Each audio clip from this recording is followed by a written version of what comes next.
বলছি আজকে কি বাজেটে কত টাকা বাজেট এবং কোন কোন খাতে কত টাকা বরাদ্দ করা হয়েছে?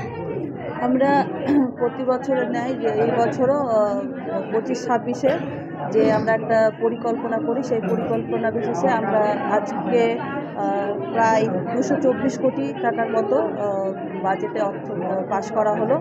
এবং গত বছর আমরা করেছিলাম 10% বাড়িয়ে, গত বছর ধরা হয়েছিল 191, সেটাকে বাড়িয়ে আমাদের এবছর 224 কোটি টাকার মতো প্রায় ধরা হয়েছে।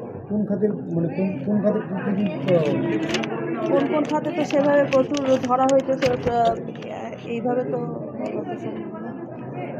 যেমন পূর্ততে আমাদের 127 কোটি টাকার মতো ধরা হয়েছে, কৃষিতে 55 কোটি টাকার মতো ধরা হয়েছে, বিভিন্ন ধরনের, মানে এইভাবে আমরা 10% বাড়িয়ে আমরা ধরেছি।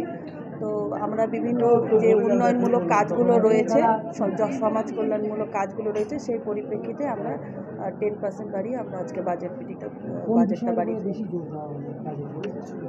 বিশেষ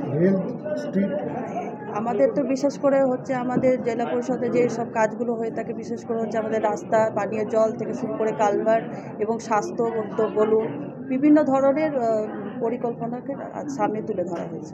26-এর ভোটকে লক্ষ্য রেখে হ্যাঁ, আমাদের মাননীয় মুখ্যমন্ত্রীর অনুপ্রেরণায় মাননীয় মুখ্যমন্ত্রী সবসময় জনসাধারণের উন্নয়নমূলক কাজ করতে চান।